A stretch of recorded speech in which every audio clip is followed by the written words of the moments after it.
কিমান মনে মনে গছৰ ডালৰ পৰা শুনি আছে। ও কৃষ্ণৰ চৰিত্ৰ শুনেও চুকি আনন্দ মানে তেওঁলোকে হৰি ধ্বনি কৰি আছে, তেওঁলোকে শুনি আছে। এই শৰীৰত নময়ী দীপবী মানে যতে সুন্দৰী পদ্মিনী মানে তিৰোতাবিলাকে ইমান ধুনীয়া নাম গাইছে মানে যেন একেবাৰে তেওঁলোক লখিমীয়ে। তেওঁলোকে আৰু লাগিছে আছে ইফালে চৰাইৰ মাত শুনছি, নামৰ ধ্বনি শুনছি, মানে হাঁহি ফূৰ্তি শুনছি, চাৰি হৃদয় ধুনীয়া কৰি চাই আছে। হে ৰাম ৰাম ও শৰীৰত নময়ী দিব্যবী মানে যতে সুন্দৰী পদ্মিনী মানে তিৰোতাবিলাকক পদ্মিনীৰ লক্ষণ থকা তিৰোতাবিলাকক বিৰাট ধুনীয়া দেখে। তাৰ চুলিৰ সৌন্দৰ্য, মুখৰ সৌন্দৰ্য, চকুৰ সৌন্দৰ্য, ভৰিৰ সৌন্দৰ্য আৰু তেওঁলোকৰ মুখৰ বাক্য গোটেইবিলাক যেন পদ্মিনী নাৰীয়ে চাৰি সিদ্ধমণি চাই আছে তেওঁলোকে। হে ৰাম ৰাম হাস্যলাস কৰি দৰ্শাৱে গাঁও হাঁহি ফূৰ্তি ইটো সিটো কুচি সিটো সিটো কুচি তেওঁলোকৰ ইমান ভাল লাগছে, গাই আছে।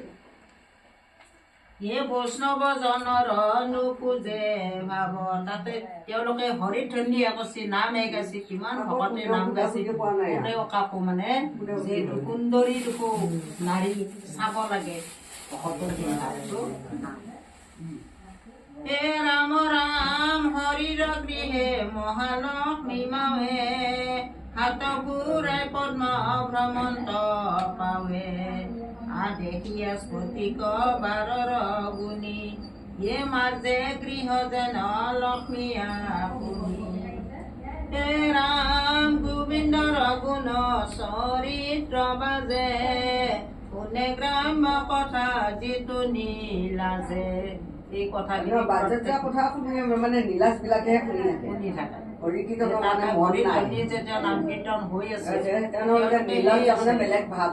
তেওঁলোকে চাৰি সিদ্ধমণি মনত ভাবিছিল যে ইমান সুন্দৰ এই নাৰীসকলেও নাম গাইছে, ভকতসকলে নাম গাইছে, কোন নীলাজে আৰু ইয়াত চকু দিব বেয়া কৰে, কোনেও চাব নোৱাৰে, সকলোৱে নামতে মজি গেছি।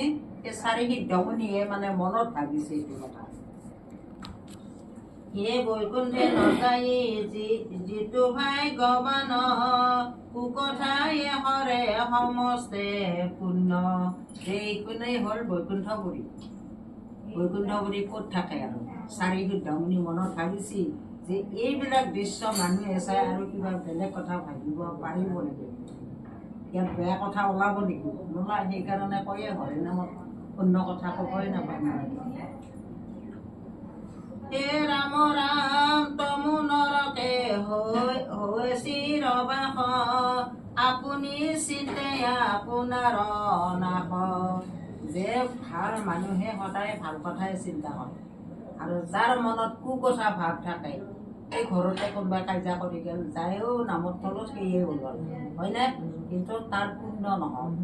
সেইকাৰণে কৈছে চাৰি সিদ্ধমণিৰ এইটো মনৰ ভাৱ যে কোন বেয়া মানুহ আহি ইয়াত সোমাই অন্য কথা ভাবিব পাৰে, যাই ভাবো সি নীলাজ। এ দেৱৰ বাঞ্চনী মনুষ্য জন্ম বহুত পুণ্যৰ ফলতহে আমি মানুহ হৈ জন্ম পাইছোঁ। যে কালিও ভাগৱতত তাতে এইটো কথা কৈছে যে আমি চাৰি যুগে অমৰ বুলি কিয় কৈছে মানুহক, জনমে জনমে যদি আমি সৎ কৰ্ম কৰি যাওঁ তাৰপিছত আমি স্বৰ্গপুৰে পাম। কিন্তু আমি চাৰি জন্মক লৈকে বহুত কষ্ট ভোগ কৰাই ৰাখি থাকোঁ। সেইকাৰণে মানুহে সৎ কৰ্ম কৰিব লাগে, সৎ কথা ক'ব লাগে, মিছা কথা ক'ব নাপায়। মিছা কথাৰ সদায় ঠেং চুটি, সঁচা কথা সদায় শিলৰ গুটি, হয়নে?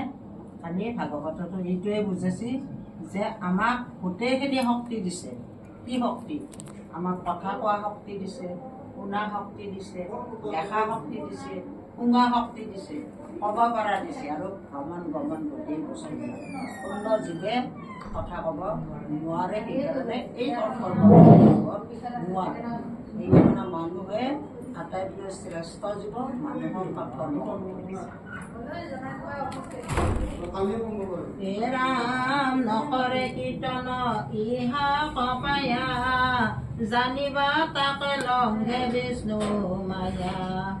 নাহেন জানিয়া নয়াল পয়েৰি, ও বোলা হৰি হৰি সমাজে